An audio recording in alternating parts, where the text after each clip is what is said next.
كان لقاء وياه، وصدفة انه كان جاينا هني 2017 صح. تخيل، وراح بعثة متميزة ما شاء الله عليه، متخرج بعثة متميزة وين من وين؟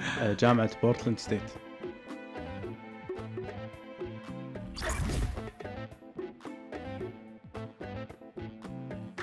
والله تغيرت أشياء واجد. أولها أن فعلا أيقنت أن أول خطوة للنجاح هي الفشل. In the fall of 2021, I failed every single class I took. وصدمة السقوط في أول كورس يعني كانت الحافز أني أغير من طريقة دراستي وأتعلم كيف أتعلم. الحمد لله بعدها تسهلت الأمور.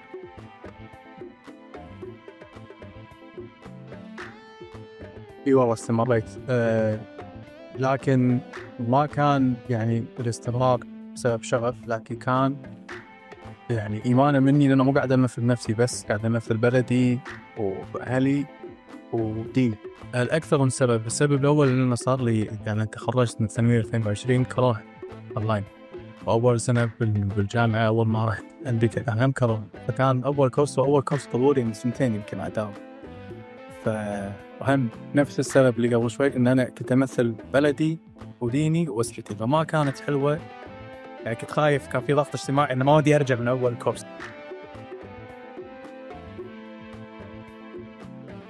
والله الحمد لله ما كان في شعور الغربة بالبداية، لأن الحمد لله تعرفت على ربع كويتيين هناك الله يجزاهم خير وقاموا بالواجب الله يرضيهم، لكن الشعور طبيعي يحوش أي إنسان حاش يعني أي طالب مغترب، بس الحمد لله تمشي.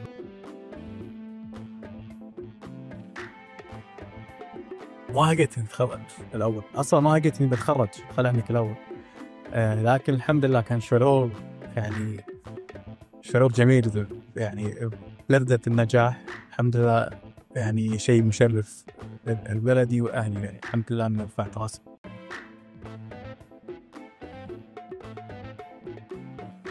مع أني ما شفتها لأن وصل لي صوته، ووصول صوتها لي كان كفيل يعني بتوصيل فرحتها لي، والحمد لله يعني كان شعور جدا جميل الحمد لله. And most importantly, my dear mother, she deserves it.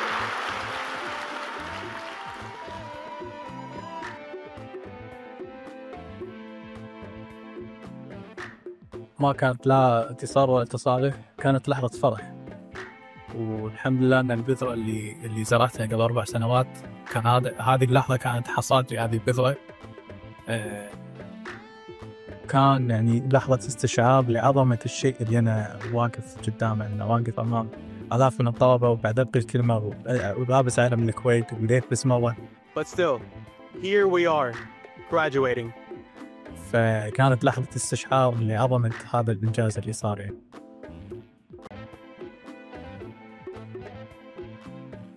قبل كلمة زرقت برا على الحضور أساس أسلم على الحضور، لأن أنا وصلت اليوم الصبح مبكر، وأنا صدمت إن حضور اللي هم ضيوفي 30 طالب بس كويتي، ربعي الكويتي اللي الله يجزاهم خير تعنا، يعني بعضهم من ولايات وبعضهم من الكويت تعنا الله يجزاهم خير، و50-60 شخص مو كويتي، أمريكان جيراني، سعوديين، إماراتيين، قطريين، عمانيين، معلمين الشاورما في المطعم اللي آكل عنده.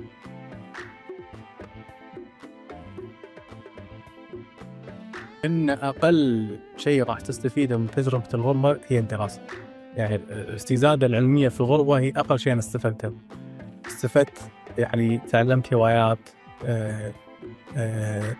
تعرفت على ثقافات، سافرت، تعلمت، فركز على دراستك. بالنهاية الهدف أنت رايح للدراسة، لكن في نفس الوقت استثمر وقتك في أمور ثانية.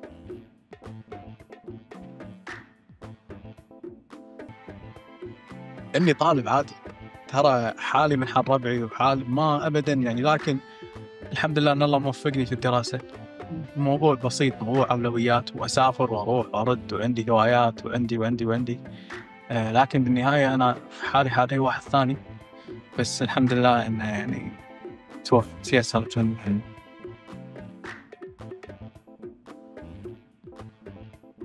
محطة العبور، وإن شاء الله الأشياء أكبر، توفيق من الله يعني.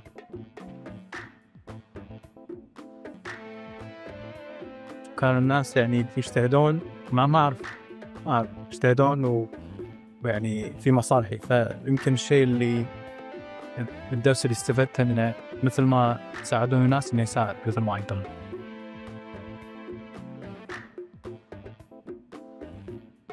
الحمد لله ما كان عندي أبدا خوف من إني أتحدث، لكن كنت متوتر من الكلمة ما تطلع حلو. الخوف ما كان من إني راح أتحدث قدام ناس، كنت خايف إن بالذات يوم راح أمثل بلدي حاط علم الكويت، فكنت خايف من إن الكلمة ما تطلع شيء يعني زين. لكن أنا آخر 6 أسابيع قبل كلمة كنت يوميا أتدرب.